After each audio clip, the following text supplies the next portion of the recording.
Olá, boa tarde. Boa Estamos tarde. no nosso Tarde. 18º encontro, né, nosso bate-papo. E hoje a gente vai estar falando sobre motivação, despertando a motivação. E pela primeira vez nós vamos ter um convidado, né? Então, é o nosso primeiro convidado de fora do trio aqui. E é o Lucas, né? O Lucas Lisboa da Mota. Ele que Prazer. Olá. Eu gostaria até que você se apresentasse, que vai ficar um pouquinho melhor, né? Sem falar que você faz trabalho de coach, mas melhor se apresentar. Vamos lá. Bom, prazer, né? Eu tenho 35 anos, trabalho com coach há mais de 10 anos, né? Então, antes dessa moda toda aí, dessa explosão aí, eu era um palestrante comportamental, trabalhava principalmente com homens solteiros, mas basicamente com pessoas inibidas e tímidas, né? Com teorias que tinham na época vindo dos Estados Unidos. Hoje deram origem aí para esse Red Pill, mas felizmente eu saí do circuito antes, né? E eu vi realmente essa informalidade com que esses coaches de sedução atendiam. E eu falei, não, isso aqui é muito vamos que vamos, e não é assim. E aí eu busquei uma formação, uma especialização, né? Cheguei a fazer algumas coisas também de constelação, mas não de formação, mas participar, PNL, hipnose. Eu comecei a buscar ferramentas para ajudar esses caras que nas palestras eu já ajudava, mas com um pouco mais de método, né? E já era formado em publicidade, mas um pouco desiludido. Quando esse meu trabalho secundário começou a dar uma grana semelhante ao meu fixo, eu resolvi apostar, né? Então aí já são 8 anos exclusivos como coach, né? E agora não mais focado exclusivamente no mercado feminino, no mercado masculino, aliás, e sim com o coach de vida. E o que é o coach de vida, né? O coach de vida, pelo menos o meu entendimento, é todo aquele objetivo que depende única e exclusivamente de você, né? Então, quando você fala para mim, eu quero emagrecer, eu posso te ajudar. Quando você fala para mim, eu quero que as pessoas vejam que eu emagreci, ou eu quero ser notado, ou eu quero ser reparado, ou que o meu marido volte a ter tesão em mim, eu não posso te ajudar. Porque aí você já está colocando aí opiniões ou percepções de terceiros que não vão estar no processo com a gente. Então a gente não tem como corrigir, né? E o coach é totalmente sobre comportamento, tentar entender. A gente está aqui com um nutricionista, então deu um exemplo aí de emagrecimento que com certeza ele vai ter muito para falar, mas a dieta não é o suficiente, né? O comportamento é muito mais importante, né? Então é nessa parte que o coach entra, né? Que é a parte do comportamento. Por que faz? Por que deixa de fazer? Quais são as crenças? Quais são os rompantes, né? O que te motiva? Então, por isso o tema motivação, né? Porque Guilherme sabe muito bem que eu falo sempre que motivação é motivo para entrar em ação. Então, qual que é o teu motivo? Se o teu motivo não for interno, particular e forte, ele dura 2, 3 semanas e você desiste, né? Ah, eu quero agradar o fulano. Ah, eu quero vestir uma roupa, eu quero chegar num casamento, eu quero... Beleza, talvez aquela motivação dure até o casamento, depois vem o efeito sanfona.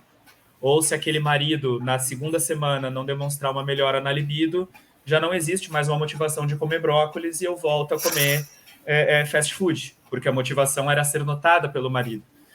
Então, o motivo ele precisa ser individual e com lastro, né, para que ele gere ação e a ação gere uma recompensa. Então, essa é a tríade da motivação, já dando aqui um spoiler, né? É motivo, esforço e recompensa. Qual que é o meu motivo? Tem que ser interno. Eu quero ter uma saúde melhor, eu quero gostar do meu corpo, eu quero entregar mais resultado no trabalho, eu quero ser um marido melhor, um pai melhor, um homem melhor. Isso vai gerar um esforço, são as atitudes. São as rotinas, os hábitos que eu vou ter para chegar lá. Se eu quero virar milionário, qual é o esforço? É poupar mais ou ganhar mais. Se eu quero emagrecer, qual é o esforço? É comer menos ou se exercitar mais. Então, esse é o esforço. O esforço ele tem que ser muito bem modulado, porque é ele que vai gerar a recompensa. E se a recompensa não reabastecer o motivo deixa de existir. eu quero Então a perder meio motivação, quilo. ela tem prazo de validade, é por isso que você pode pegar um motivo que era meio chulo, externo, e você tentar transformar isso para uma coisa mais sólida. Exato, transformar ele num objetivo sólido e, de preferência, prazos renováveis. Objetivos longos tendem a ser difíceis de serem cumpridos porque a motivação se perde. Então, no coach, a gente trabalha muito com microprazos, micrometas e micro-recompensas, né? Então, você entrou numa academia, não compra todos os equipamentos. Se eu frequentar uma semana a academia sem faltar, eu vou comprar um tênis. Se eu frequentar um mês sem faltar, eu vou comprar um frequenciamento cardíaco. Se eu frequentar 2 meses sem faltar, eu vou no nutricionista. Se eu frequentar 3 meses sem faltar, eu vou fazer uma renovação do meu armário. Então, aquilo vai dando significado. Na primeira semana, eu queria continuar por causa do tênis. Na segunda semana, eu queria continuar por causa do frequencímetro. No quarto mês, eu já estou indo por ir. Né? De automático. Porque, exato, prazeroso. E a recompensa não é necessariamente emagrecer, a recompensa é o hábito, é o ir, é o frequentar, é o pertencer, é o fazer. Né? A recompensa não é terminar o livro, é ler 15 páginas por dia. Tirar uma sacada, né? Talvez assim, eu vou tirar uma sacada desse livro, né? Talvez seja um bom motivador para você conseguir concluir 15, né? Porque quando você vai com aquele foco de não, preciso ler o livro completo, né? Parece que... Exato. A recompensa está no final. A recompensa está se você terminar. Se você não enquanto você não termina ele, é um monte... Às vezes você não tem um só, né? Às vezes você tem mais de um livro ali e ele fica meio que te apurrinhando, né? Fica ali te cobrando, né? Quase que você passou do lado dele, ele até assovia. Falei, e aí? Exato. E aí ele vira uma... Tinha um professor meu que falava, não leva livro para viagem. Você não vai curtir a viagem nem estudar. Porque você vai olhar para o livro e vai lembrar que você não está estudando, e você vai olhar para a praia e vai lembrar que, né? Então, assim, sabe? Você não vai curtir nem a praia, nem o livro. Então, ou você fica em casa e estuda, ou você viaja para aproveitar, e domingo, quando você chegar da viagem, você vê o que você faz da sua prova, né? Porque senão você vai atrapalhar os dois. E aí tem outra coisa também, né? Do motivo, que é o autoconhecimento. Porque, normalmente, a pessoa erra no motivo porque ela não se conhece. Né? Isso eu acho também que é uma das principais falhas assim, das pessoas é não se conhecerem e irem muito pelo que os outros fazem, falam e vendem. Né? Então, pela média, exato. Você vê a outra pessoa falar, nossa, legal, vou fazer. Mas aí você não se conhece, você não vê que aquilo não dá certo para você, aí você se propõe uma coisa que te frustra, que não vai te fazer feliz, e você continua nesse looping eterno de procurar para fora ali algo que teria que estar olhando para dentro. Exatamente.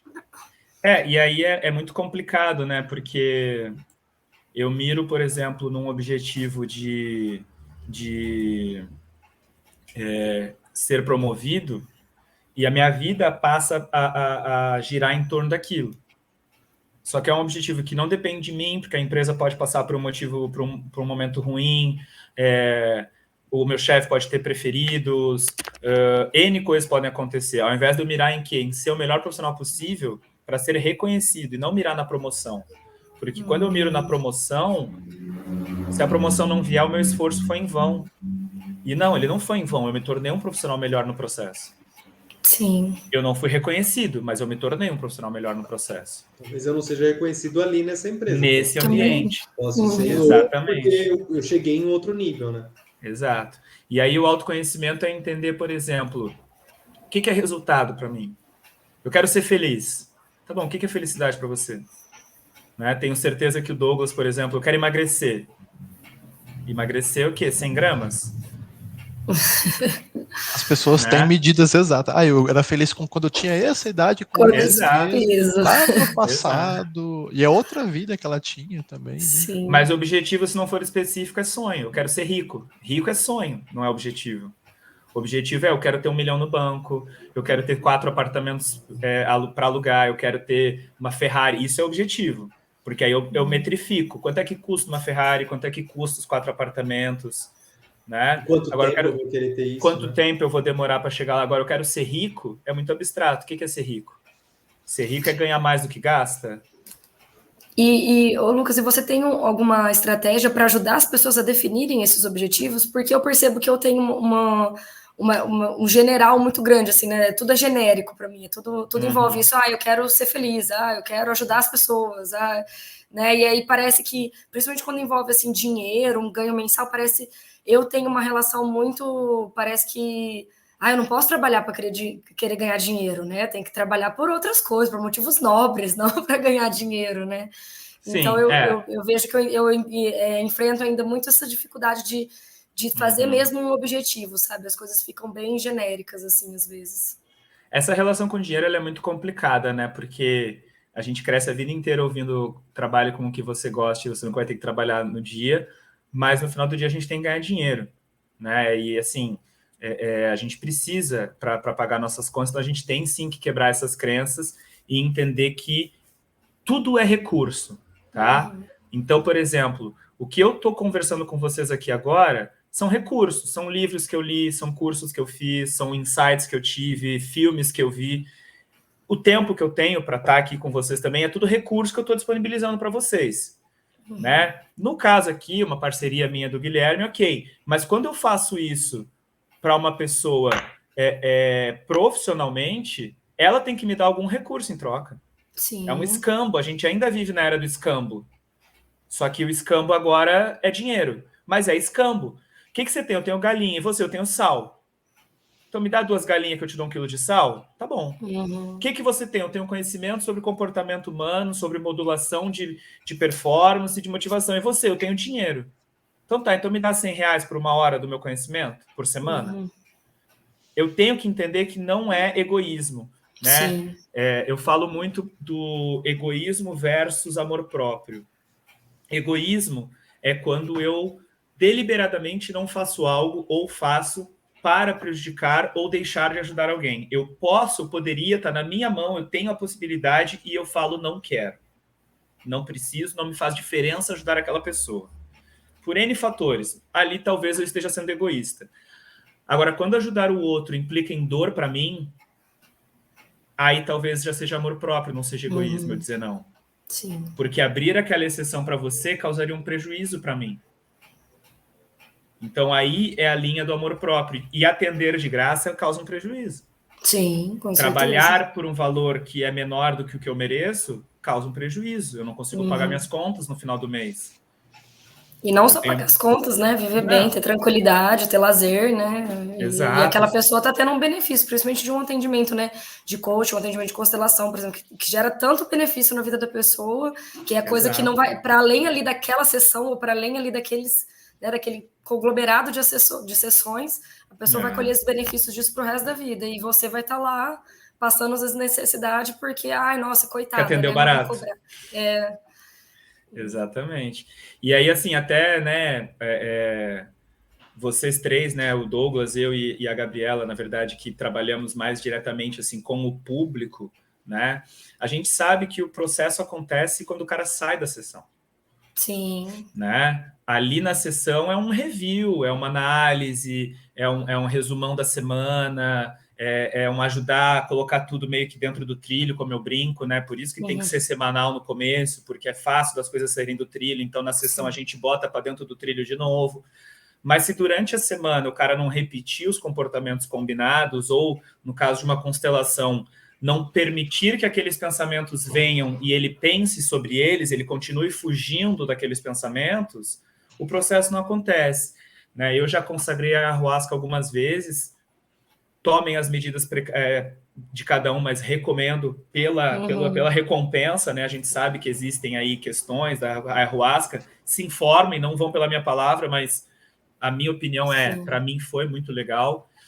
Só que assim, além das 6 horas de porrada que você fica ali, você fica mais uma semana muito sensível. Só que você tem que permitir esses pensamentos virem. Você não pode suplantar eles indo dormir, bebendo ou fazendo qualquer coisa. Você tem que refletir sobre. Eu tenho, até hoje, acho que 6 páginas de anotação de uma das vezes que eu tomei a ayahuasca, desde pensamentos como o Papai Noel nos ensina a esperar o 13º, porque eu não faço nada e tenho um presente no final do ano. Tem pensamentos loucos, tem, né, Sim, coisas sim. meio... Mas que se eu for fazer uma teoria sobre, eu acho, né? Porque no momento vem só aquela frase, eu anotei. Sim. Agora, se você não deixar vir, se você tiver medo dos seus pensamentos, você nunca vai se conhecer. Né? Porque numa dessas viagens minhas de ayahuasca, me veio várias cenas na minha cabeça de eu liderando coisas. Capitão do time, líder do não sei o que lá, os meus amiguinhos me buscando como referência para alguma coisa e tal, tal, tal. E eu estava no momento que eu estava fugindo de responsabilidades. Né? Fugindo de protagonismo.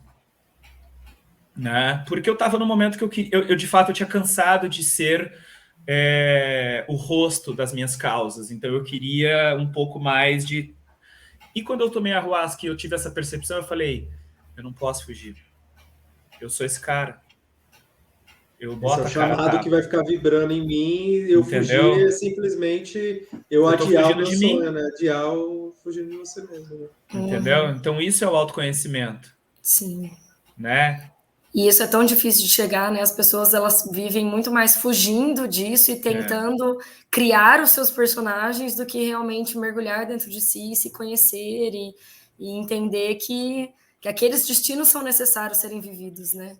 Para além da vontade da escolha, né? Existem destinos necessários a serem vividos. E você falou uma coisa ali sobre como que eu planejo, então, um futuro. Como que eu faço, então, para ter um motivo com lastro.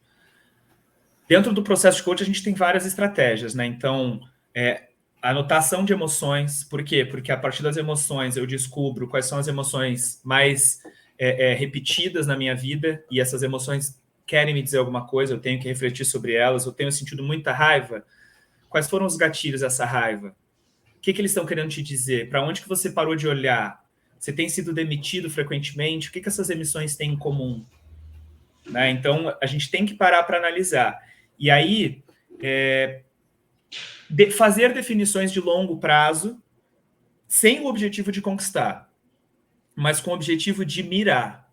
Então, por exemplo, quando eu falo que daqui a 10 anos eu quero ter 1 milhão na conta, eu estou mirando num lugar.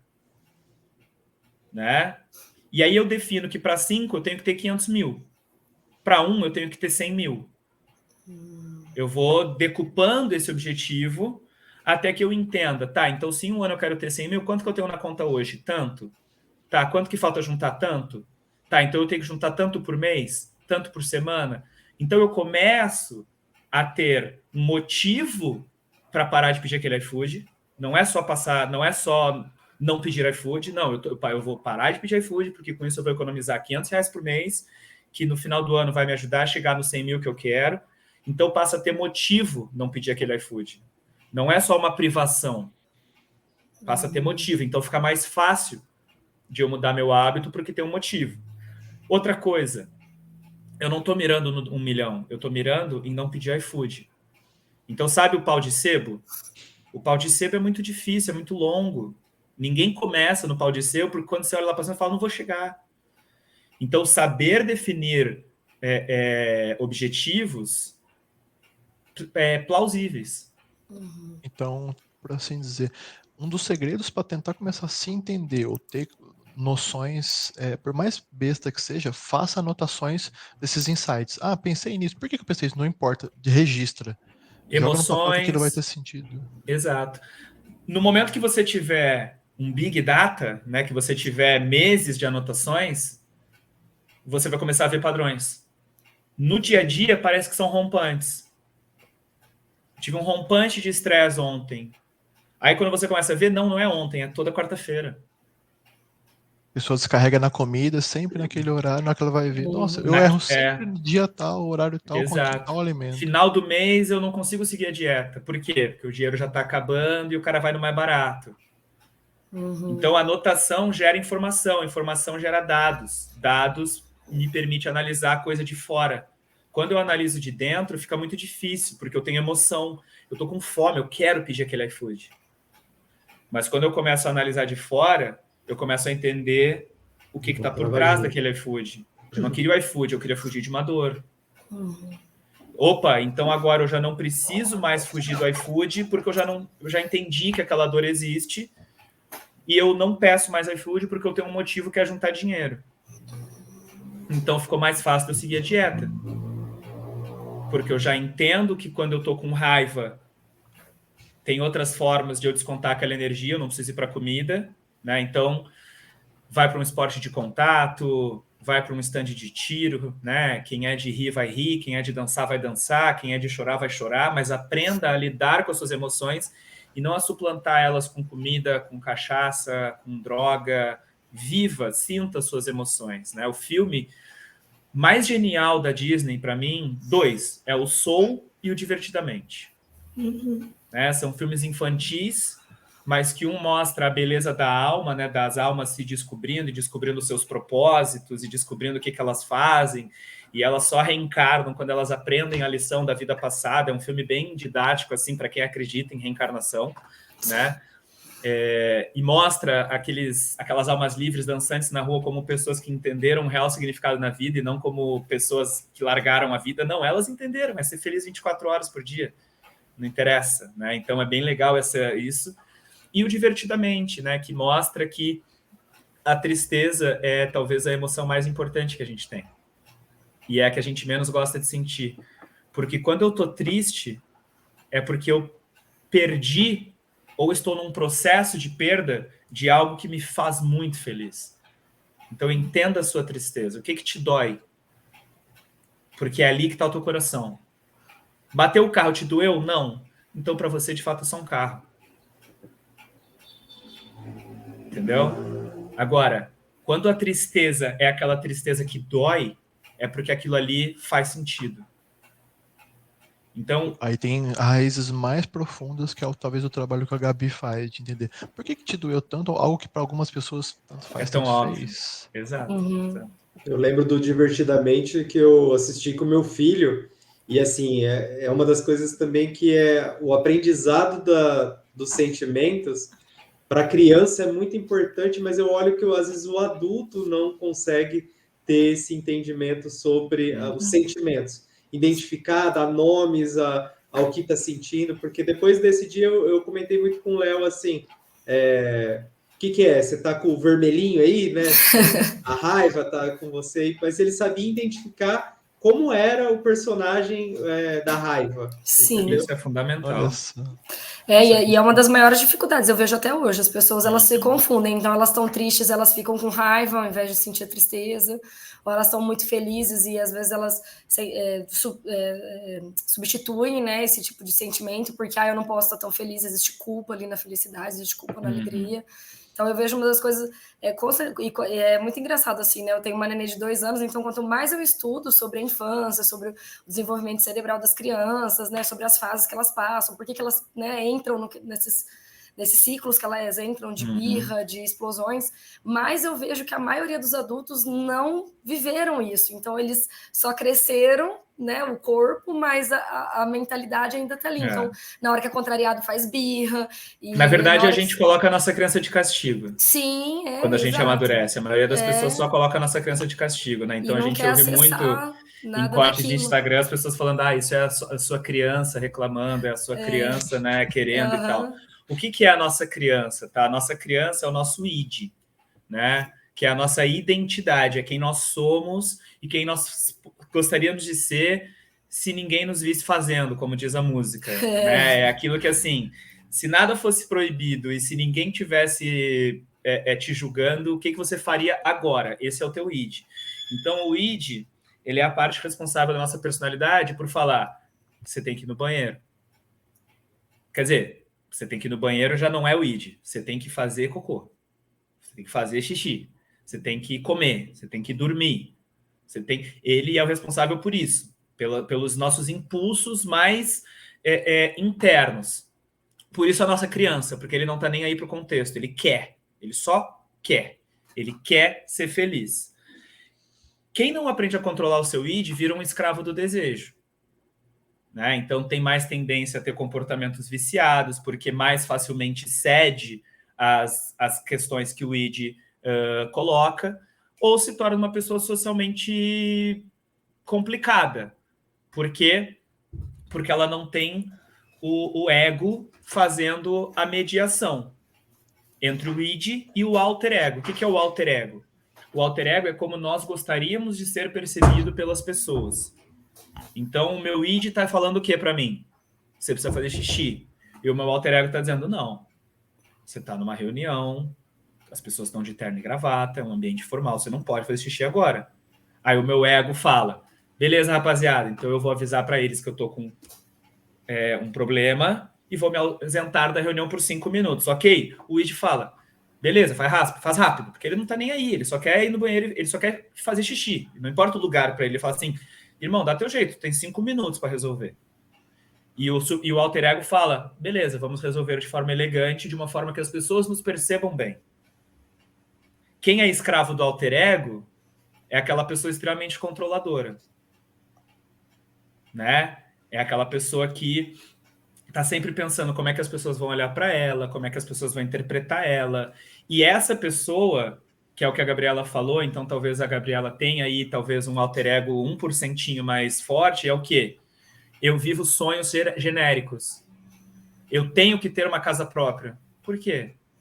Porque o Silvio Santos bateu na minha cabeça a vida inteira que era legal ter uma casa própria. Eu tenho que ter um carro importado. Por quê? Ou seja, são objetivos que são genéricos, talvez, do capitalismo, e não teus. São genéricos. Conectados com as suas emoções. Sim. Exato, exato. Então não tem motivo, não tem lastro. Então você começa a trabalhar super empolgado porque o salário é bom. Quando você descobre que o chefe é babaca, acabou o lastro. Porque não tem graça trabalhar para ganhar bem se o chefe é chato. Por quê? Porque não tem motivo mais. Não dá prazer mais, né? Não dá prazer mais. Agora, se eu aceito, eu vou trabalhar para um chefe babaca por 2 anos, porque o salário é bom, mas eu vou resolver minha vida. Eu olho para a cara do chefe babaca e falo, fala, chefe babaca, o que você vai me encher o saco hoje? Porque eu sei que eu vou ter que lidar com aquilo por 2 anos. É consciente. Eu aceitei, tem motivo eu estar lidando com aquele cara babaca. Então fica mais fácil de lidar com as coisas quando eu entendo por que eu estou lidando com elas. Eu paro de fugir. Eu estou lidando com esse chefe babaca porque não existe nenhuma empresa no meu ramo que pague melhor do que essa, e eu preciso de pelo menos mais 2 anos para poder comprar minha casa e vender minha arte na praia. Né? Tá bom, então eu vou ter que aguentar mais 2 anos esse cara. Agora, não, eu estou aguentando esse cara porque eu preciso trabalhar. Não, você não precisa trabalhar, você precisa ser feliz. Trabalhar é um meio de obter coisas. Mas você não precisa aguentar esse cara para viver. Você precisa trabalhar para viver, mas não para esse cara. Então aí a pessoa não se questiona sobre isso, ela fica ali num relacionamento tóxico, seja ele profissional ou não. E esse cara, porque eu queria perguntar sobre o id. O adulto responsável, ele sempre vai ter um id, maior ou menor, mas ele nunca, ele sempre vai existir. E talvez esse cara chato, ele não sabe controlar o dele, a gente tem que conviver com o dele. O córtex pré-frontal, que é a última parte do cérebro que se forma, que é a responsável pela tomada de decisão, ela é formada no final da adolescência. Por isso que o adolescente faz tanta besteira, porque o adolescente ele tem a confiança do ego, mas o id ainda muito mais forte do que o alter ego, porque o córtex pré-frontal, que é o vai dar merda, ele não tem, né? Ele não tem. Então ele é inconsequente, exato, tá em construção, tá em desenvolvimento. Né? A gente começa só id, deu vontade de chorar, eu choro. O id seria um límbico ali, né? Seria... Exato. Não interessa que minha mãe tá na reunião, não interessa que minha mãe acabou de me dar de mamar, eu choro porque eu tô a fim de chorar. Isso é uma criança. Um adolescente, ele começa a ponderar as coisas, mas ele sempre faz o que ele quer. A decisão é sempre o que ele quer. Se não for o que ele quer, ele volta a ser criança. O adulto, ele tem os 3. Mas aí, abusos de substância... métodos de criação, alimentação ruim, desnutrição. Desnutrição atrapalha a formação do cérebro. Por que né, bons ouvidos para todos que foram ouvir essa parte do podcast, por que as desinteligências, as brigas em volumes altos, as quebraçadas de coisas são mais comuns em regiões financeiramente menos favorecidas? Porque, sim, são pessoas que tiveram o sistema neurológico menos desenvolvido por causa de alimentação. Retenção de conhecimento, estudo, inteligência, emocional, tudo isso é afetado por alimentação, né? Então agora a gente está falando de uma coisa quase que social, mas que causa problemas emocionais, desinteligências, como a polícia gosta de chamar. Por quê? porque as pessoas têm menos combustível neurológico para lidar com aquela situação. A paciência delas é menor. Elas desenvolveram menos aquilo ali.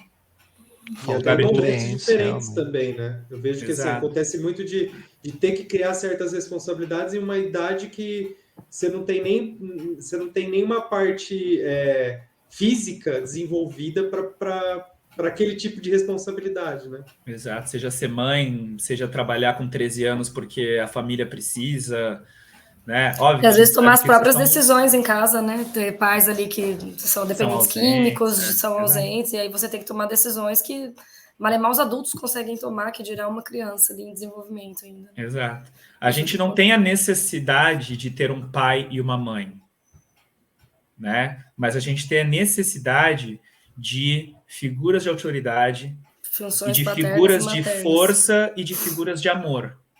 Se essa força vai vir de um homem ou de uma mulher, e se esse amor vai vir de um homem ou de uma mulher, não interessa. Mas a gente precisa ter figuras de força, figuras de autoridade, figuras de amor.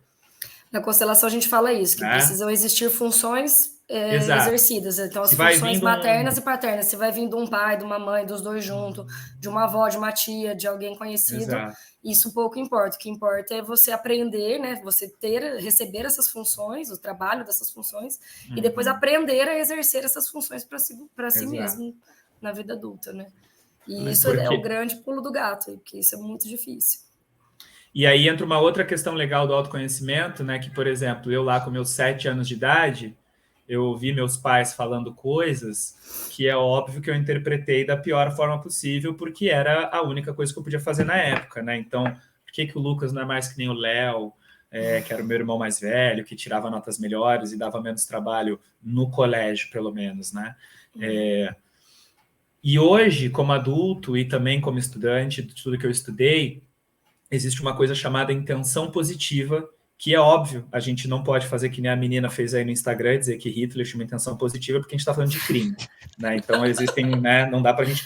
Mas qual que é a intenção positiva do meu pai quando ele fala que ele gostaria que eu fosse mais parecido com meu irmão? Que você evoluísse, né? Não que eu não desse tanto trabalho, que talvez eu tivesse uma vida mais facilitada no futuro. Só que eu já penso o quê quando eu tenho 8 anos de idade? Eu vou ser exatamente o contrário dele agora. Então eu vou ser exatamente o contrário do meu irmão. E aí eu perdi 10 anos de evoluir a minha personalidade tentando ser um contraponto do meu irmão. Por exemplo. Então, como pai, é muito importante a gente validar os sentimentos dos nossos filhos e a gente facilitar, né? Isso que o Guilherme estava falando, do vermelhinho, do roxinho, o método que for, com a nomenclatura que for. Né? Mas eu lembro, por exemplo, de um menino que estava com a lágrima segurando assim, porque tinha quebrado um bonequinho dele, e o pai, o que você tá? Eu tô com raiva porque meu bonequinho quebrou. Aí o pai, você tá com raiva? E aí foi indo, falou, não, eu tô triste, porque era o meu bonequinho preferido. E o que você quer fazer? Eu quero chorar. Então chora. Porque tinha valor para você. Qual que é o problema de chorar porque o seu bonequinho preferido quebrou? Sim.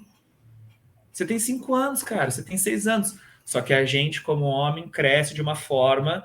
Ainda mais os homens, né? Exato, ignora o id, é alter ego, você tem que ser homem, você tem que ter postura, você tem que ter presença, você tem que ter não sei o que lá. Aí, por que roda de homem volta todo mundo para a 5ª série? Que é isso? Porque aí a gente não se importa mais com a opinião dos outros, da mulher, do pai, da mãe, a gente só quer voltar para jogar bola no recreio. Sim. E para ser criança, né, para ser moleque, eu vejo que é uma das coisas que a gente tem, eu percebo assim, de uma maneira geral, as pessoas têm muita dificuldade de lidar com as crianças, as pessoas se dão a liberdade de não gostar de crianças. Eu mesmo fui essa pessoa, eu não gosto de crianças. Não existe não gostar de criança, gente, não é um bicho, não é um carro, não é uma coisa que você adquire, né? Não tem como você não gostar, você já foi uma criança, como assim você não gosta de criança, né?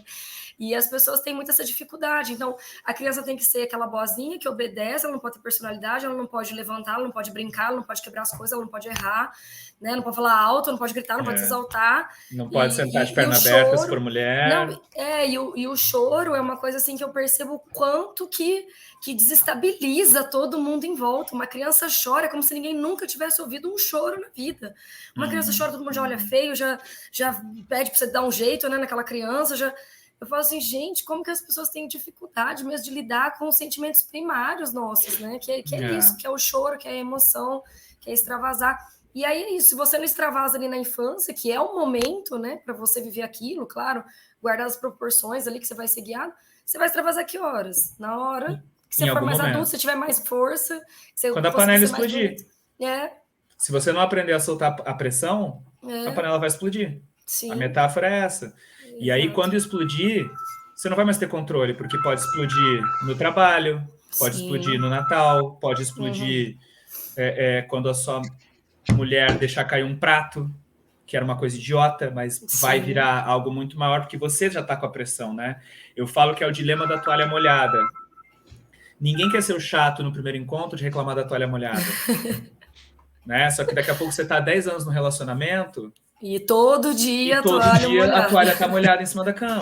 Ninguém falou disso, que era um detalhezinho. E aí, quando você vai reclamar, você não consegue mais reclamar tranquilo. Você já reclama com 10 anos de raiva. Mas a pessoa que está ouvindo pela primeira vez. Uhum. Então, ela nem sabe de onde vem toda aquela raiva, porque ela nunca foi comunicada daquilo. Sim. Então, quando eu faço, né, esse tipo de abordagem, eu falo assim... o super-homem ou o super-herói, que é esse cara que não reclama da toalha molhada, que tá tudo maravilhoso, não leva ele no primeiro encontro. Ele é para quem merece. Uhum. Por que a gente tem tanta paciência no primeiro encontro e tanta impaciência com 10 anos de casado? Não tinha que ser o contrário? Não, eu nem falo de primeiro encontro, eu falo assim, às vezes você tolera que uma visita vai lá e deixa a toalha molhada em cima da cama, mas você não tolera o seu marido ou o seu filho, né? E eu acho isso muito interessante. Às vezes na rua você toma uma fechada de alguém, toma um xingo de alguém e você, nossa, tudo bem, ok, foi mal, tal. Agora, se é com a esposa, se é com o amigo ali de infância, com o filho, nossa, já grita, já vira...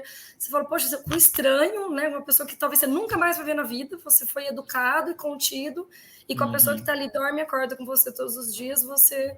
né, é grosseiro e desproporcional ali com a situação, né? Então vale muito, muito essa reflexão do porquê, né, essas gotas d'água aí, né?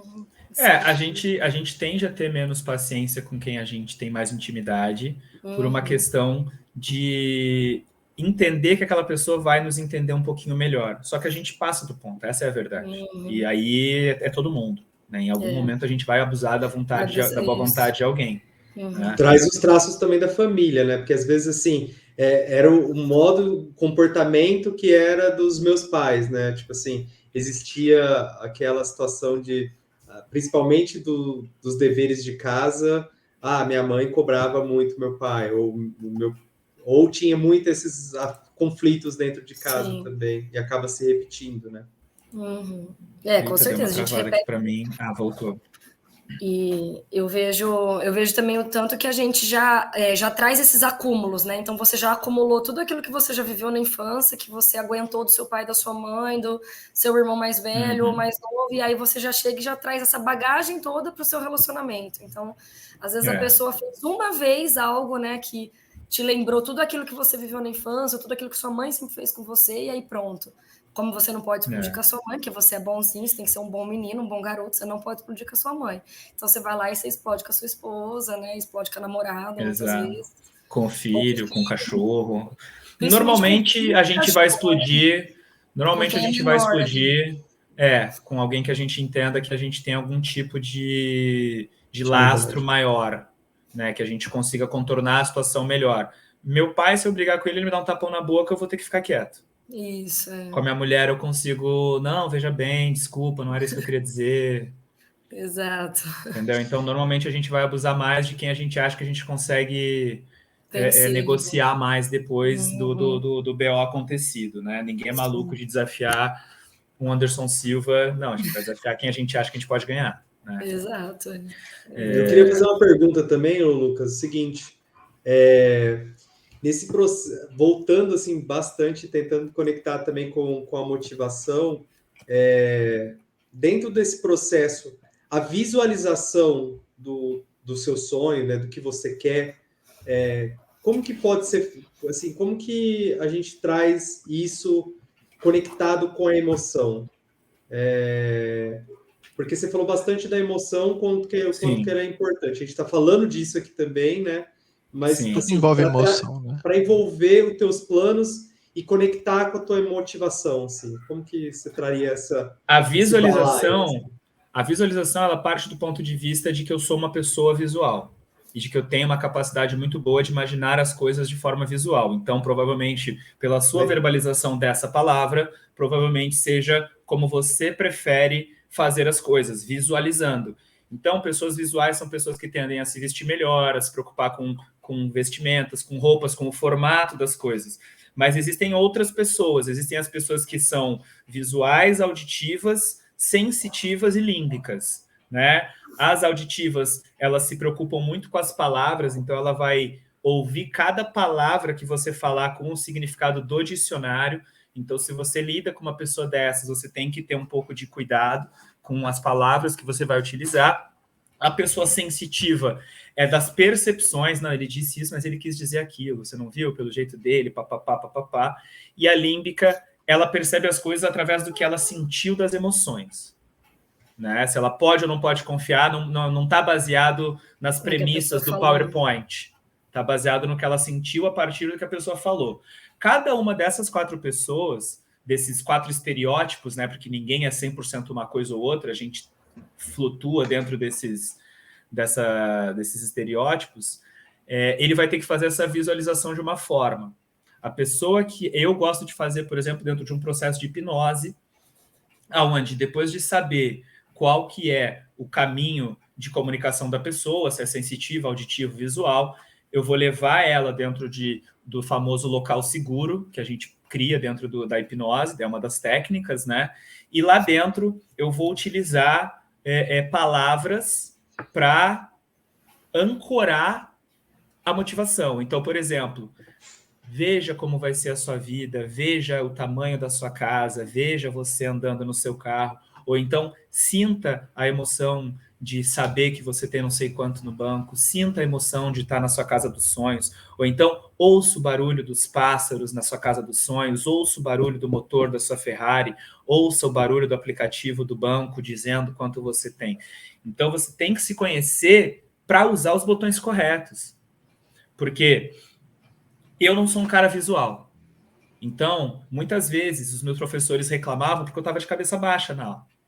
Só que o professor falava, Lucas, não está prestando atenção? Eu levantava e eu falava os últimos 10 minutos do que ele falou.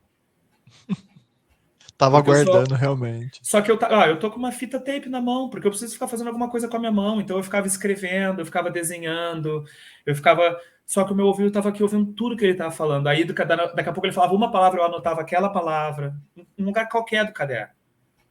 Para mim funciona, eu gosto de ouvir. Então eu gosto muito de podcast, eu gosto muito de audiobook, até a forma de absorver conhecimento.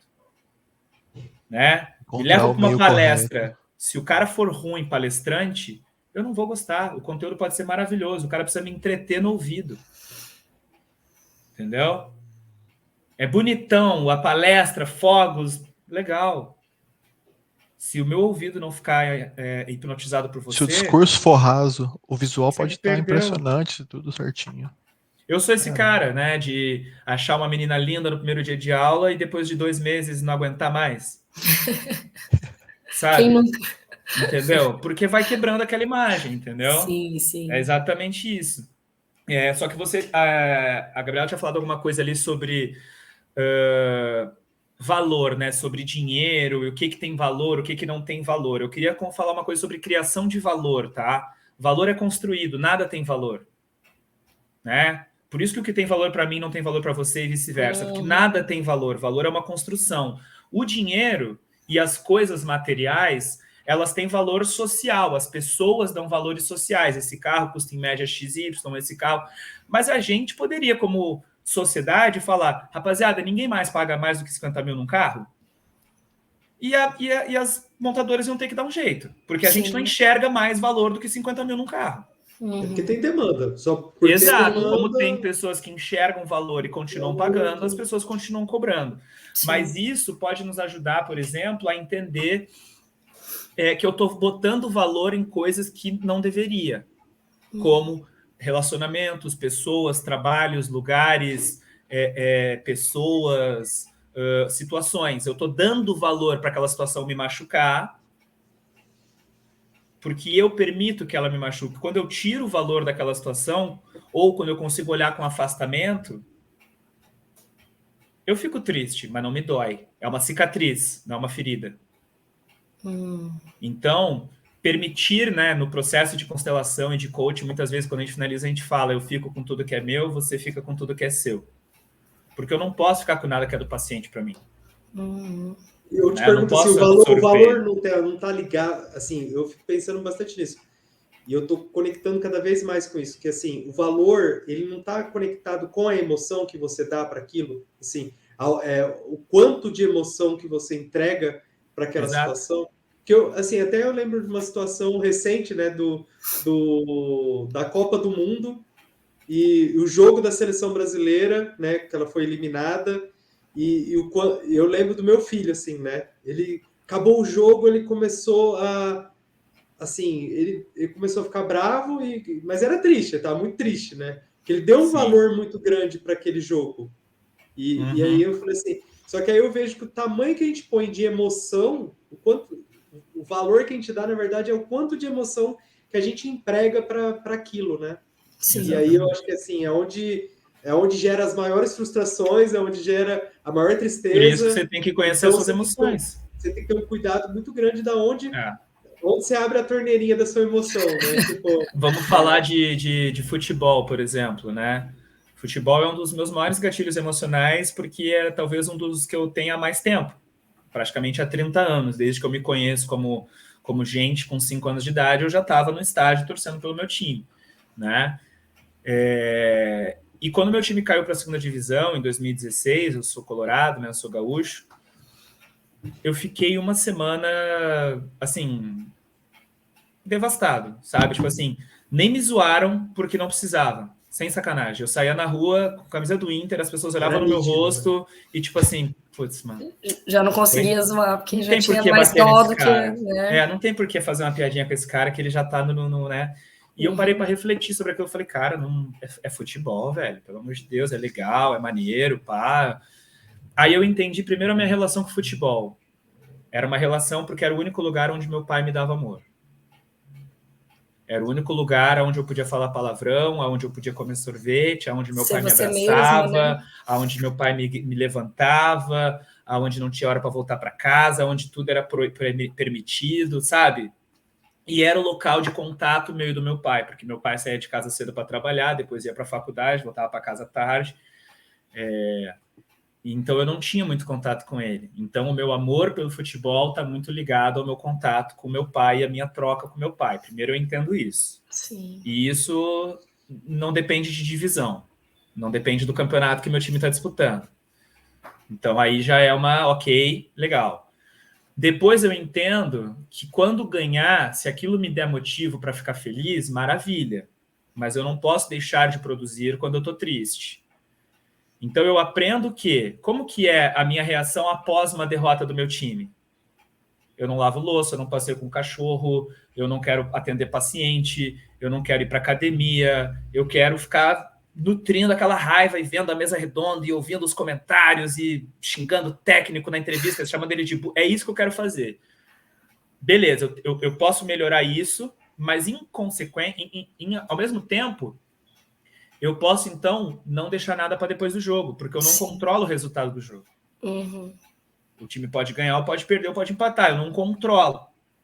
Então, o meu time vai jogar às 6 da tarde, você pode ter certeza que 5h30 eu vou estar sentadinho no sofá, com a louça lavada, com a roupa dobrada, o meu cachorro já passeou, a janta já está cozinhada, é só botar no prato e esquentar. Por quê? Porque se eu quiser nutrir aquela raiva toda, eu já não tenho prejuízo. Entendeu? Então, eu não elimino a minha emoção, porque é uma emoção, a gente não elimina emoção. Eu aceito que ela pode vir a existir dependendo do resultado do jogo, né?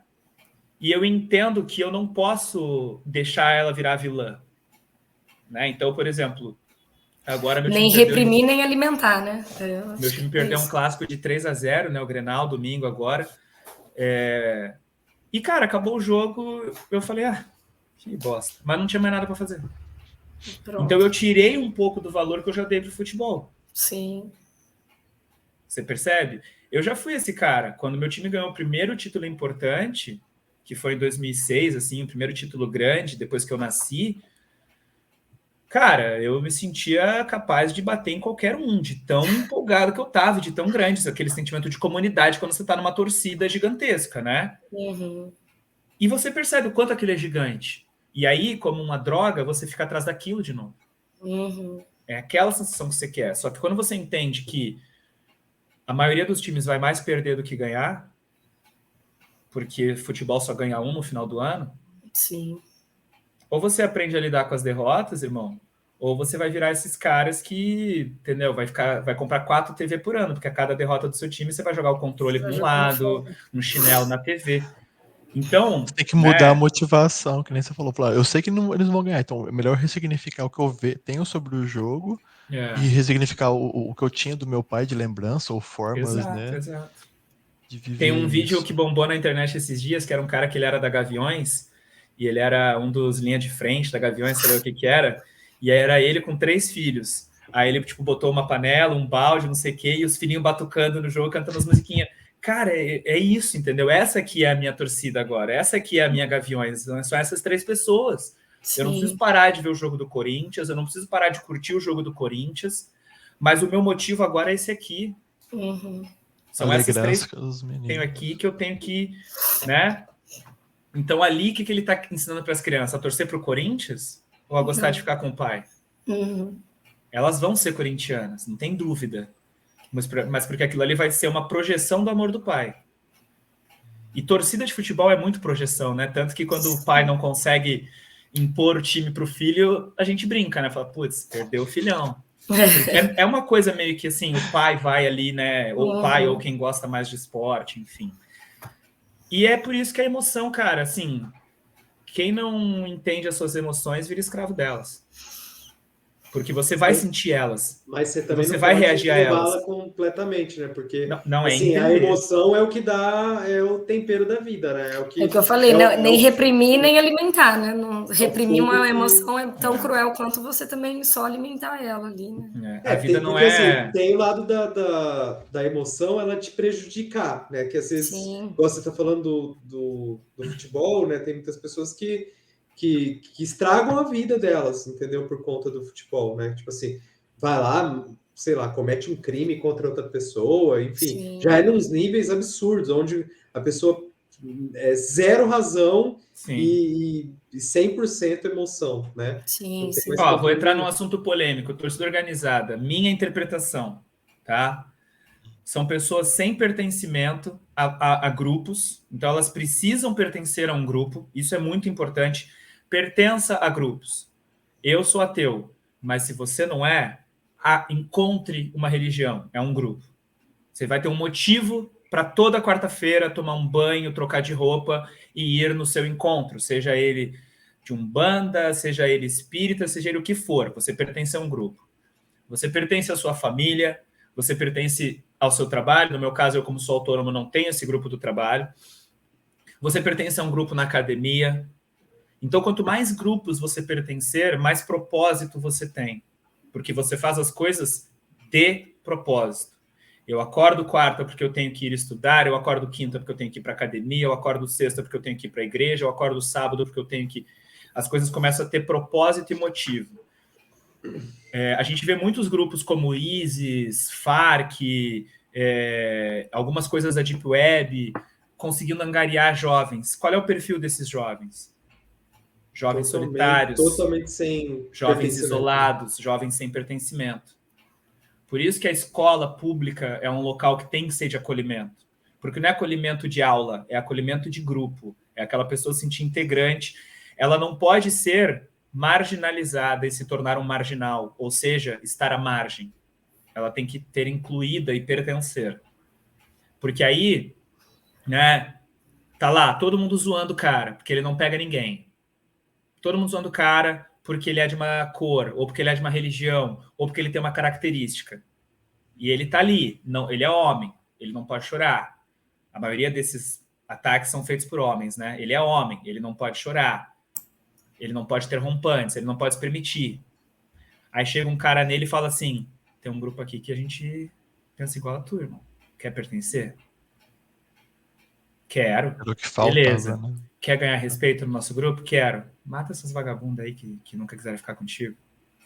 Foi o que aconteceu no caso lá daquele colégio no interior de São Paulo. As notícias, as mensagens trocadas dentro do grupo foi isso. Como uma mulher não quer ficar comigo, um homem hétero. Ou seja, eles não conseguiam entender como que as mulheres não queriam eles. Eles não conseguiam entender como que eles não podiam pertencer ao ambiente das pessoas mais desejadas. E aí eles foram pertencer a um outro grupo, um grupo radical. Um grupo com talvez as mesmas questões deles. Por quê?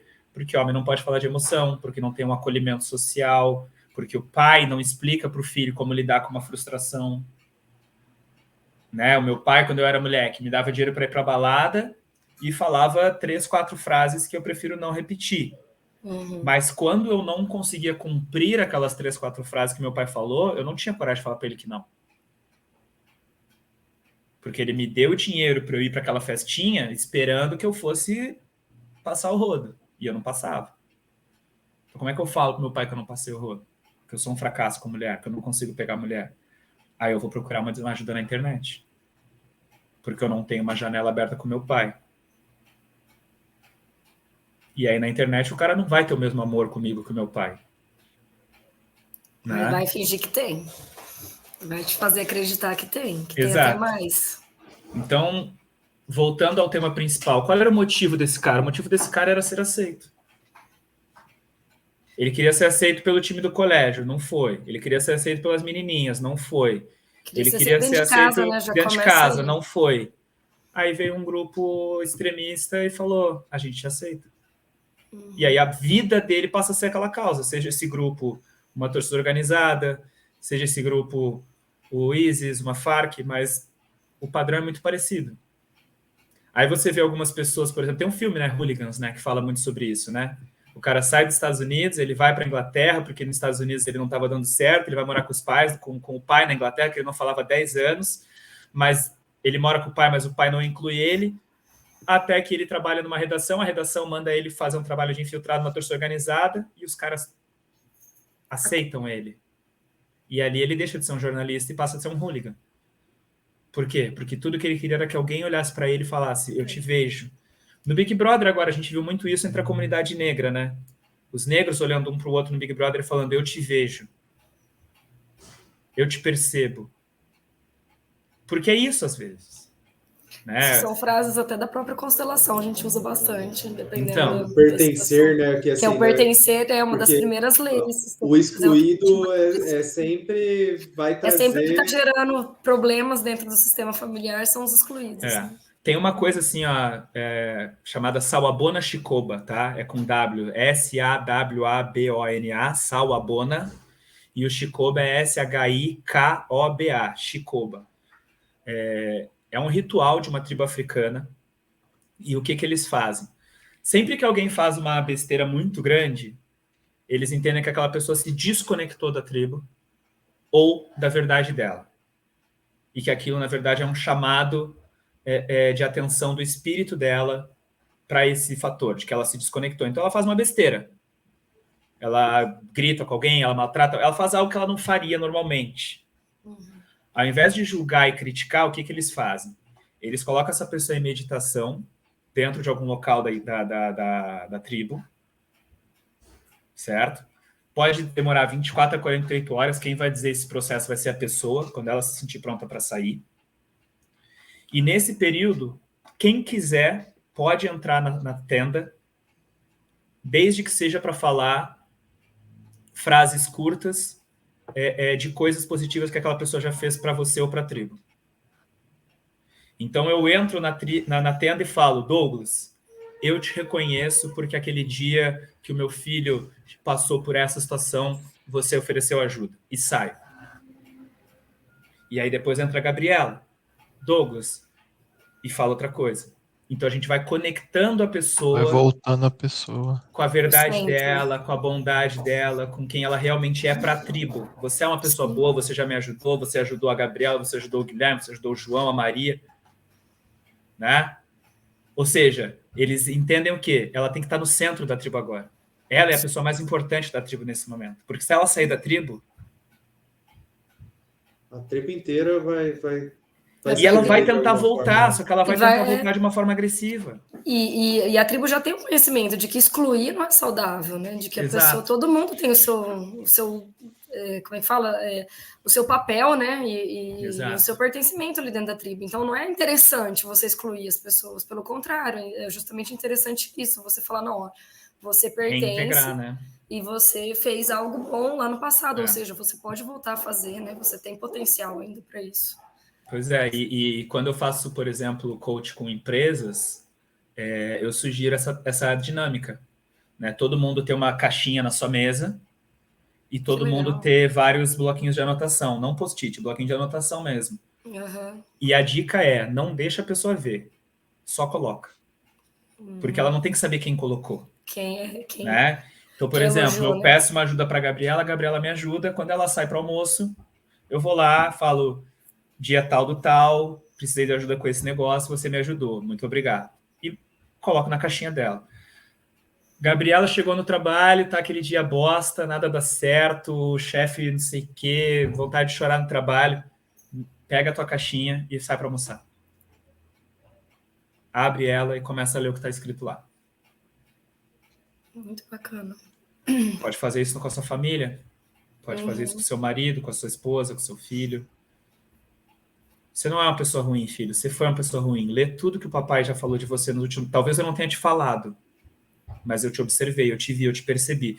Porque muitas vezes, quando a gente toma aquele esporro do chefe, o que a gente pensa? Que você é aquilo, né? Nada do que eu fiz foi percebido, mas agora que eu mijei fora do pinico, eu tô sendo punido. Só quando tá errado, né? É isso mesmo.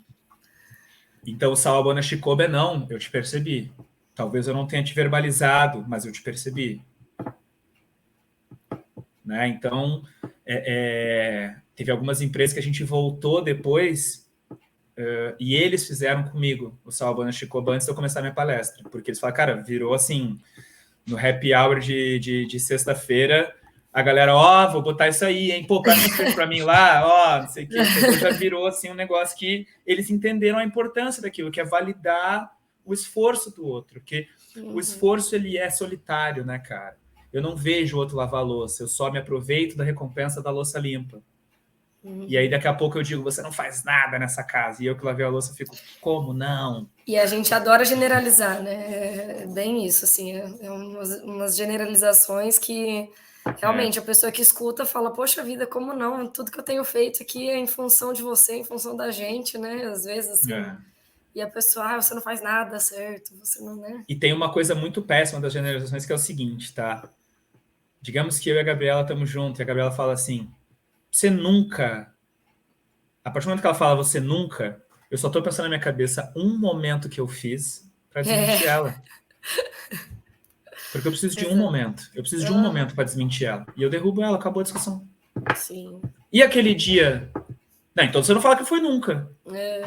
Acabou a discussão. Ela perdeu o argumento, porque ela usou uma generalização que eu, como advogado de defesa, só preciso de um argumento para derrubar. Um dia que aquilo não aconteceu. Se eu provar para ela que um dia aquilo não aconteceu, na minha cabeça eu já me livro da culpa.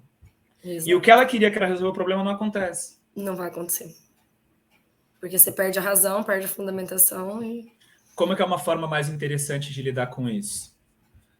Você ficou fazendo tal coisa, me deixou sozinho porque você não me ama ou não. Não. Quando você me deixa sozinho para ir fazer tal coisa, eu me sinto assim. Nós falamos daqui um dia, né? De comunicação não violenta, né? Traz muito isso de... Sim. Você trazer a situação, você trazer a emoção, o que você sentiu vítimas, com isso, né? Até mesmo pedir para a pessoa o que você quer. Né? Eu passei por uma situação, por exemplo, no meu relacionamento, né? Ela tem um trabalho normal, de 8 às 8, aquela coisa carteira assinada, bater cartão, e eu sou autônomo, então às vezes eu tenho atendimento às 7 da manhã, às vezes eu tenho às 11 da manhã. Então eu tenho uma flexibilidade maior, horário de dormir, horário de acordar, de rotinas. Então eu ficava vendo TV na sala até 2, 3 da manhã, e ela ia para o quarto. Em um determinado momento ela... porque não faz sentido a gente morar junto, porque eu durmo sozinha, eu tô no quarto sozinha, você não vem comigo, e não sei o quê, papapá, porque você não quer ficar comigo. E eu na minha cabeça pensando, olha como eu sou foda, cara, eu tô abrindo mão do meu quarto para deixar ela dormir melhor, para não incomodar ela, olha como eu sou um marido top. Essa era a minha percepção. Visão, né? Entendeu? E aí eu compartilhei isso, eu falei, não, cara, não, é isso. Aí, bom, então, eu posso ver TV no quarto? Você fica com aquele plugzinho no ouvido e não sei o quê, e a gente, né, chega no meio termo. Então, a gente chegou nesse meio termo, né? Diminuiu bastante as brigas por esse motivo, casal é casal, também não tem como fugir de briga, quem acha que relacionamento não tem briga, não se relaciona. Não tá vivendo certo, não tá se relacionando direito. Se você tem um relacionamento que você nunca brigou, você não tá se relacionando direito. Volta umas casinhas aí, porque tá errado. A questão é como você vai resolver essa briga, né? E, de novo, conhecer as suas emoções para não despejar ela nos outros. Sim. Né? E modelos de conversa, porque além dos 4 estereótipos lá do visual e tal, eu trabalho com outros 4 estereótipos, né? Quem quiser depois me procurar lá nos meus perfis, né? Gato, águia, lobo e tubarão. Gato gosta de pessoas e precisa de harmonia, mas precisa de contexto. Então, como é que eu dou um feedback para um gato? Eu preciso encher ele de contexto, né?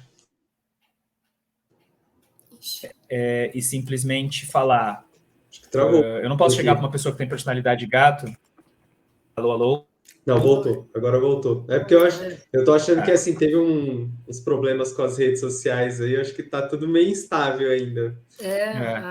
O Instagram deu uma vacilada no domingo, né? O Instagram deu uma vacilada no domingo, né? Pode ser. Sim. Mas, tipo assim, um gato. O gato, eu vou precisar mostrar para ele que ela é importante, eu vou precisar mostrar para ele muito contexto do que eu tô dizendo. O tubarão, se eu fizer isso, ele vai achar que eu tô enrolando ele. Então, eu tenho um funcionário gato que está entregando pouco resultado. Gabriela, você é um dos funcionários mais importantes aqui na empresa.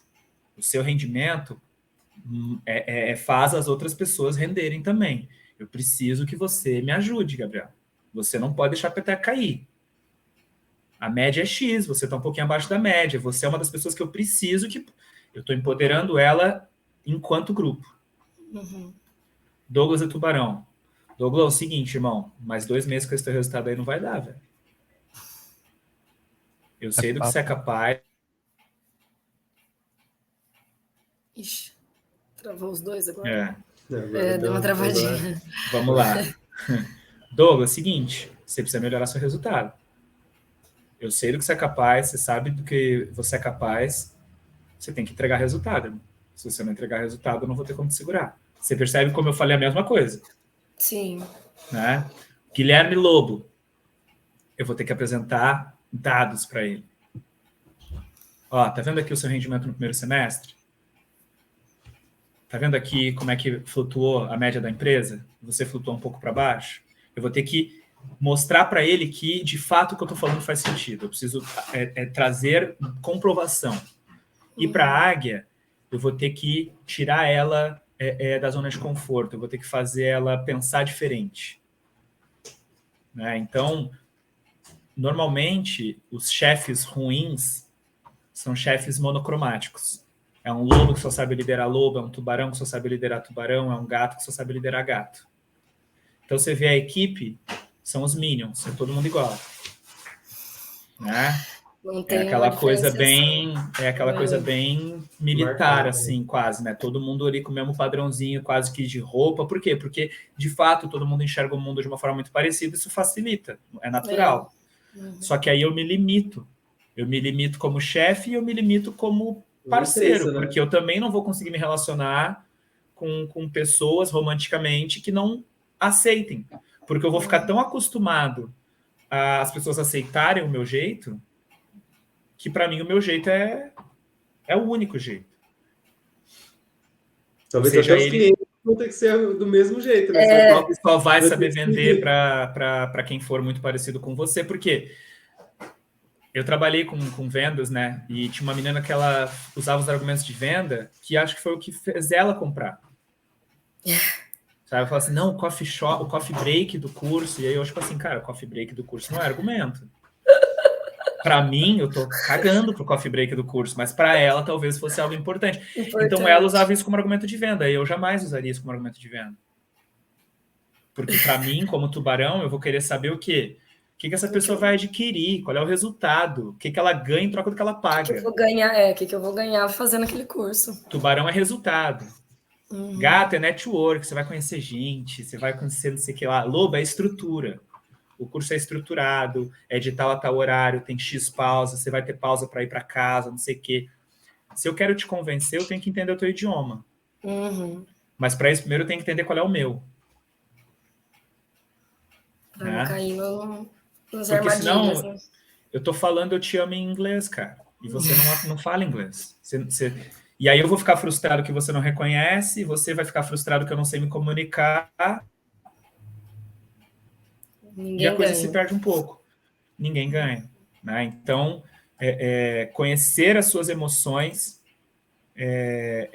talvez assim, é a chave. É a chave. Porque você não vai impedir a chuva. Você não vai impedir um cara de bater no seu carro.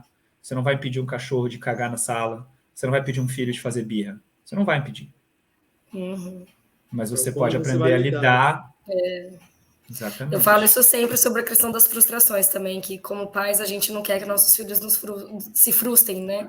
E é inevitável, eles vão se frustrar, isso faz parte da vida, isso é viver. E o pulo do gato aí, né? O segredo está em ajudá-los a lidar com as frustrações, para que isso não vire em traumas, para que isso não seja impeditivos, né? Para que isso não cause ali um prejuízo para o resto da vida deles, né? Então, o segredo é esse. A gente vai viver frustrações, a gente vai passar por situações ruins e o segredo está em como você vai lidar com isso. Tanto que eu acho que a gente escuta, não sei se vocês já escutaram, várias pessoas que, nossa, apanhei super na infância e é isso, nossa, se meu pai não tivesse me batido, eu estaria perdido na vida. Para aquela pessoa, foi essa experiência eu vou te falar que assim, eu não vou dizer que eu mereci, mas eu entendo por que eu apanhei. Né? Mas eu não vou repetir esse padrão. Exato, porque você fez essa compreensão do que aquilo, da tua realidade, porque você não vai conseguir voltar lá e mudar, e não apanhar, ou revidar, ou qualquer coisa assim. Então você consegue hoje entender a sua realidade e ressignificar isso. E é esse que vai ser o segredo. E não sei nem se é conselho, né? Mas assim, a última vez que meu pai me bateu, quando eu vi que ele me bateu, eu fiquei parado olhando para ele. Eu não tentei fugir, eu falei, é isso? Então vai lá. Assim e aí ele paralisou, porque ele estava acostumado a me perseguir. Né? Isso é outra coisa, aí já mudando o assunto totalmente. Mas qual é a arma que aquela pessoa tem para me desequilibrar? Sim. Como é que eu tiro essa arma dela? Né? Eu atendi uma paciente que o marido dela chegava mais de uma vez na semana, às vezes tarde, bêbado, do barzinho. Ela começava a gritar e ele falava, eu não vou assistir com você enquanto você estiver gritando. E ia dormir. E eu falava, você tem que tirar isso dele. Porque é tudo que ele quer. Ele sabe, ele te leva no limite para você gritar, para usar esse argumento e se livrar da discussão. Na primeira sessão que aconteceu isso, ela voltou rindo. Eu falei, o que aconteceu? Ele começou a chorar. Porque ele teve que começar a falar, ele teve que começar a se explicar, ele teve que começar... E aí ele começou a se abrir. A realidade. Porque ele não pôde mais fugir. Porque eu falei, eu não vou mais dar essa arma de brigar. Sim. Por que você precisa ficar até tanto tempo fora de casa? Por que você tem tanta dificuldade de me mandar uma notícia para dizer que hora você vai chegar? Qual que é o problema de você me ligar de vez em quando você está no bar? Eu já deixo você ir, eu só estou preocupado com a hora... Ou seja, aquela gritaria que era um cuidado dela, mas que ele usava como desculpa, tira dele. Então, qual é a arma que muitas vezes você está dando para um parceiro numa briga que impede o problema de ser resolvido? Você está sempre usando sempre? E aí o cara acha um motivinho para te destruir. Aprende a usar outro tipo de palavra. Sim. né? Ou então você vai achar que o problema são os outros. Não, e eu acho que dentro desses diálogos também a gente pode até voltar ao tema da motivação em si, né? Quando você conhece o que é importante para outra pessoa, o que motiva ela, você consegue também trazer umas comunicações que você atinge os resultados. Porque se você continuar falando, sei lá, para uma pessoa que não é importante ser o dinheiro, talvez, ou férias. Ah, se você não fizer isso, a gente não vai viajar. Se a gente não conseguir se comunicar, a gente não vai conseguir fazer viagens juntas e etc. Se aquilo não for uma motivação para a pessoa, ela não vai dar importância. Um chefe que acha que só dinheiro. Gabriela acabou de ter filho, o Douglas é solteirão e o Guilherme já está quase aposentando. Aí eu faço uma campanha de bônus e eu dou dinheiro para todo mundo. A Gabriela não quer dinheiro, a Gabriela quer ficar em casa. O Douglas quer dinheiro, solteiro, quer viajar, quer não sei o que lá. O Guilherme não quer dinheiro. O Guilherme quer uma experiência, quer uma valorização, tá chegando no final da carreira dele, ele quer uma placa, ele quer um mérito, ele quer... Completamente diferente, né? Aí o Douglas e o Guilherme não se empolgam com a minha campanha e eu não sei por quê. Exato. Entendeu? Porque, na verdade, o que eu coloquei como recompensa era uma recompensa para mim. E funcionou para quem enxerga o mundo como eu enxergo. Sim. Se você fizer isso, eu te dou aquilo. Mas o aquilo tem que ter valor para o outro, não para mim. Né? E isso em todas, né? Em todas as relações, sejam de trabalho, seja... Até com uma criança, você tem que entender qual que é a motivação daquela criança, mesmo que ela ainda não saiba se comunicar, que ela, né? Exato. Então, isso e aí entra uma técnica, né? Não sei qual é o nosso tempo. Entra uma técnica que eu gosto muito, que é a técnica Waze, que eu brinco, que é o quê? O que você faz quando você vai sair de casa hoje em dia? Põe no Waze. Põe no Waze, para ver quanto tempo vai demorar. No caso, eu gosto do Google Maps. Eu sou fã do Google Maps. É isso. Mas você põe lá no aplicativo da sua preferência para ele ver qual é a forma mais rápida de você chegar onde você quer chegar, para você não ficar rodando e gastando recurso sem necessidade, certo? Beleza. Então, por que você sai de casa sem um planejamento de rotina, de Waze, de rota, de o que você vai fazer primeiro, o que você vai fazer depois, o que você vai fazer depois? Você vai gastar recurso à toa. Sim. Você vai passar pela tinturaria e vai esquecer que você tinha que ter parado lá para pegar um negócio porque não estava anotado, porque não estava no seu roteiro. Né? Aonde você quer chegar com isso? Você está indo para uma reunião de negócios. Aonde você quer chegar? Eu quero chegar num contrato assinado. Então, o meu destino final no Waze é contrato assinado. Faz a mesma coisa que o Waze faz. Quais são as estradas que eu tenho que evitar? Quais são as lombadas que eu tenho que evitar? Quais são os pedágios que eu tenho que evitar para chegar no final com esse contrato assinado? Pô, o fulano lá é maluco por número. Eu vou ter que esmiuçar os números, porque se eu não mostrar número para ele na reunião, então essa é uma estrada que eu tenho que pegar. O outro é da sustentabilidade. Não adianta eu fazer a apresentação para mim, que é o que a maioria das pessoas fazem. O que eu acho importante mostrar? Não é o que eu acho importante mostrar. É o que eu tenho que mostrar para o outro entender. Entender. Isso faz toda a diferença, né? Se eu quero que você entenda que eu te amo, eu tenho que dizer eu te amo como você recebe. Como você escuta, exato. Não adianta, igual você falou, não adianta falar inglês se você não sabe uma palavra em inglês, né? Exato. Posso e aí, falar assim, quantas vezes forem. O Guilherme conhece, né, meu dom de metáforas, mas eu falo, cara, você contrata o cara que mais fez gol no ano passado. Vai resolver o problema do seu time? Não sei. Ele pode fazer gol de cabeça, se o seu time não tem um cara que cruza. Né? Então a gente sempre tem que olhar a figura macro. Tem um filme muito legal chamado Ponto de Vista, que é um filme de 25 minutos, só que você vê o filme de 5 pontos de vista diferentes. Então, na verdade, ele tem 1h30. Por que isso? Primeiro você vê pelo ponto de vista do presidente, depois de um segurança, depois de um turista, depois do terrorista, depois do... E aí você entende o que aconteceu. Legal. No primeiro você acha que estão querendo matar o presidente, depois você acha que alguém armou alguma coisa. Quem armou? Por que armou? Né? Então, cada ponto de vista vai te dando peças. Se você olha do seu ponto de vista e acha que entendeu tudo, a chance de você estar errado é muito grande. Então, ao invés de perguntar para um colaborador ou para um parceiro, ou ao invés de falar, tá errado, por que você fez do jeito que você fez? Deixa eu entender, por que no processo dele ele joga o sabão no prato e não o sabão na esponja para lavar a louça? Porque se eu chegar falando, você está fazendo errado, eu estou no ataque. Se eu estou no ataque, ele vai se defender. Agora, se eu mostrar para ele que existe um método melhor para ele chegar onde ele quer chegar, eu não estou impondo. Onde é que você quer chegar? Não, eu quero lavar a louça. Mas você está lavando a louça com qual objetivo? Ah, cara, eu estou só passando o tempo. Deixa o cara.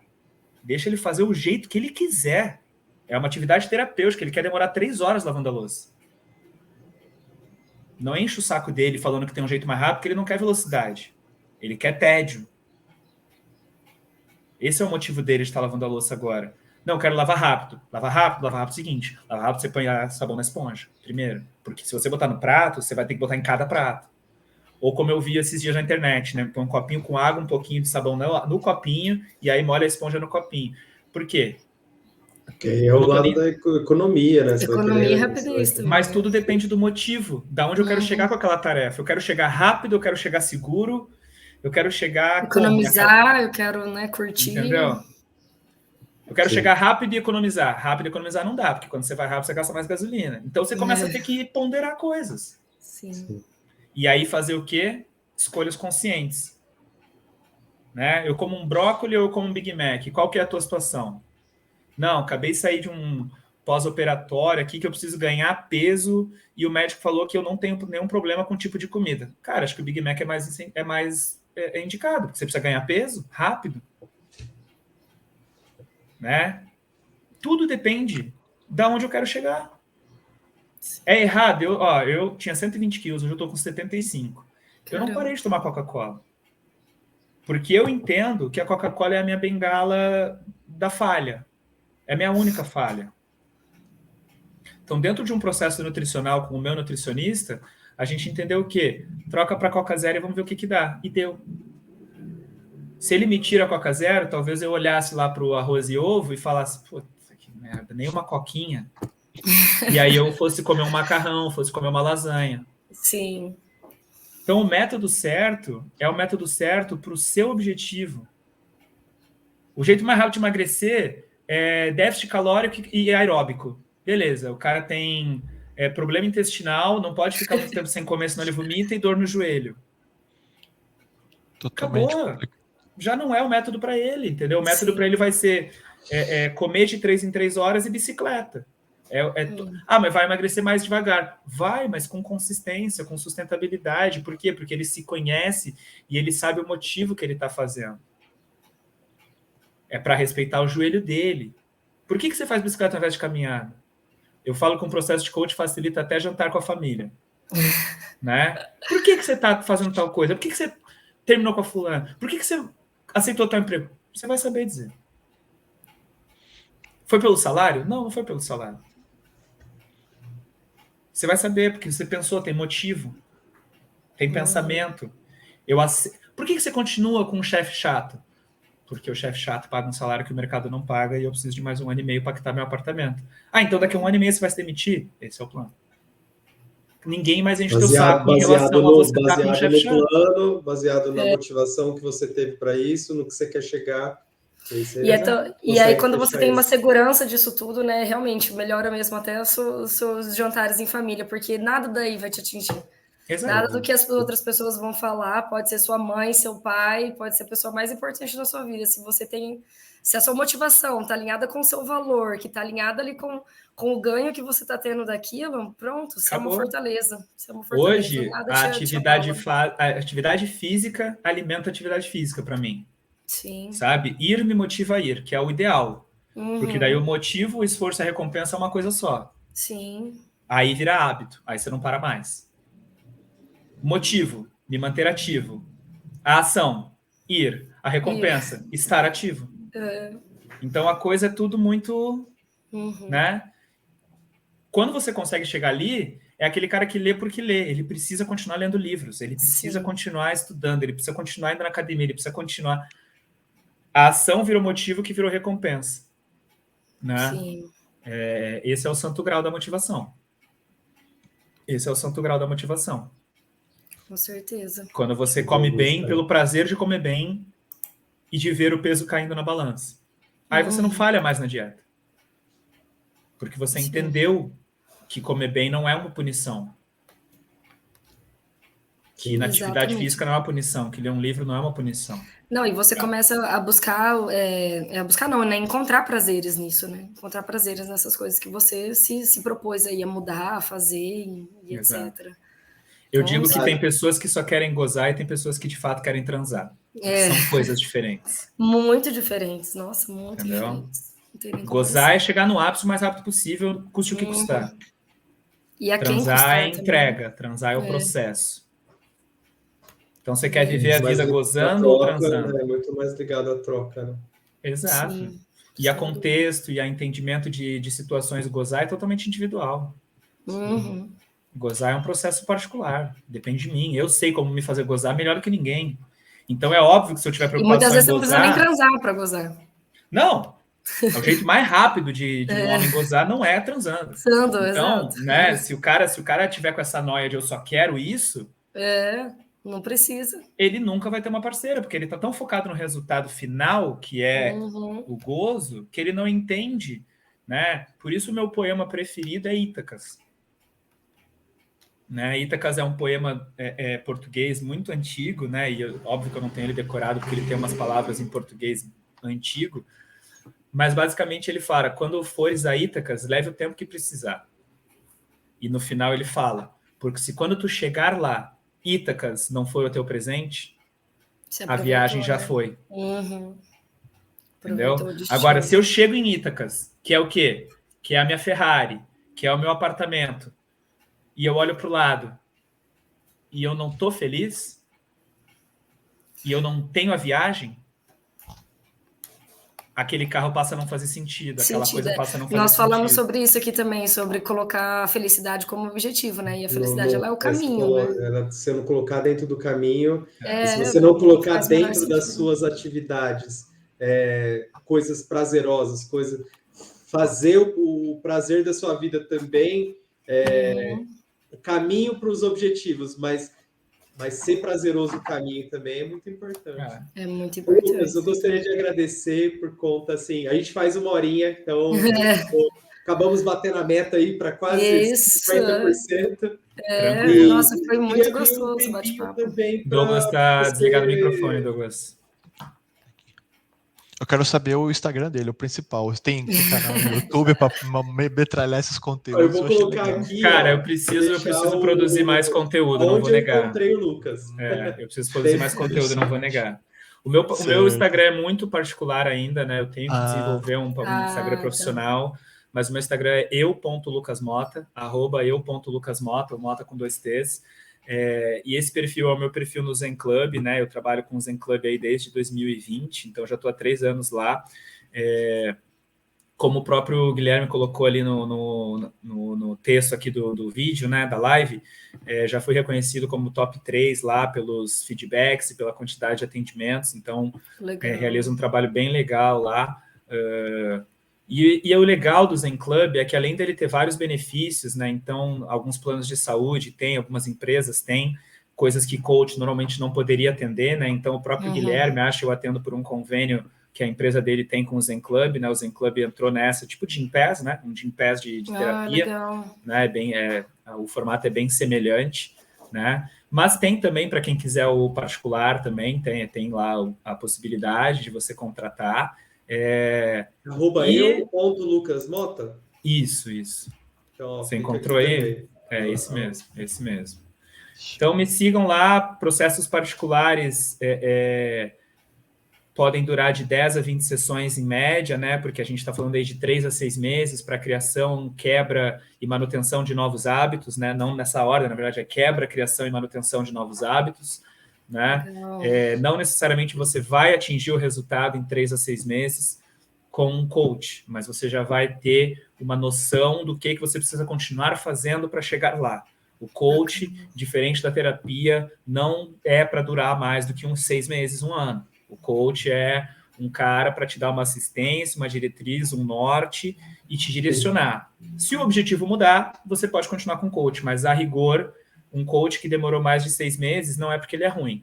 Talvez o método dele não seja para você. A terapia não, a terapia é para a vida. Para mais longo prazo. Sim. São coisas diferentes. Até trazendo assim, né, como um depoimento, porque assim, ainda não foram muitas sessões, eu fiz, acho que estou na 4ª, 5ª sessão com o Lucas. Isso. Só que, assim, as transformações que geraram, principalmente nessa parte de eu descarregar todas as minhas tarefas, fazer o mapeamento, entender para onde eu estou querendo ir, e assim, realmente ele me alinhou de colocar num trilho, entendeu? Está muito mais claro para mim, com muito mais segurança das ações que eu estou tomando, porque eu vinha de estava meio perdido. Então, eu brinquei que ele estava com 8 pratinhos, tentando equilibrar 8 pratinhos, sabe? E talvez ele só pudesse equilibrar 6 ou 5. Então, a gente tinha que entender quais eram esses 6 ou 5 mais importantes. Não que os outros 2 que a gente teve que deixar de lado não fossem, mas para o momento, a gente tem que priorizar. E se a minha capacidade de entrega é 5, eu colocar 6 só vai gerar frustração. É melhor até que eu coloque 4 e deixe uma janela para um imprevisto, né? Do que eu colocar 5, aonde qualquer imprevisto me joga no extraordinário, no limite. Sim, né? sim. Certeza. Eu te agradeço. Muito bacana o papo, Muito Lucas. Obrigada aí massa. por você dar seu tempo, seu conhecimento para nós. Foi muito agregador fantástico. aí. Espero que te traga frutos, assim como para nós. Estamos aqui Valeu, em busca galera. disso. Eu que agradeço. Gratidão. Parabéns pelo projeto e pelos profissionais, né, de áreas diferentes aí, todos, né, comportamentais, mas por vieses diferentes, Sim, né? sim. E o comportamento humano é isso, cara. Comportamento humano é algo que nunca acaba e quanto mais a gente se conhece, mais luz a gente projeta, só que mais luz gera mais sombra, então eu sou capaz de enxergar mais erros e é um processo que ele é muito prazeroso, mas ao mesmo tempo muito doloroso. Então, quem de fato está a fim de buscar um processo de autoconhecimento, entenda que não é só Alice no País das Maravilhas. Vai ter muita pancadaria psicológica, porque você vai ver os seus defeitos, você vai ver os seus problemas, mas eu só sou capaz de resolver um problema que eu sei que existe. Então, jogar as coisas no tapete vale a pena. Não vai resolver. Se o coach resolve ou não, depende da pessoa, mas fingir que o problema não existe, com certeza não resolve. Não resolve. Tá bom? Isso aí, galera. Obrigada. Até amanhã, então. Amanhã também teremos uma amanhã. convidada. Já fica aí o spoiler. A Fernanda vai estar aqui com a gente. E a gente se encontra, então, amanhã. Mesmo bate-canal, mesmo bate-horário, pessoal. Valeu, galera. Tchau, Até tchau. mais, galera. Valeu, Tchau, tchau. até mais. Tchau, tchau.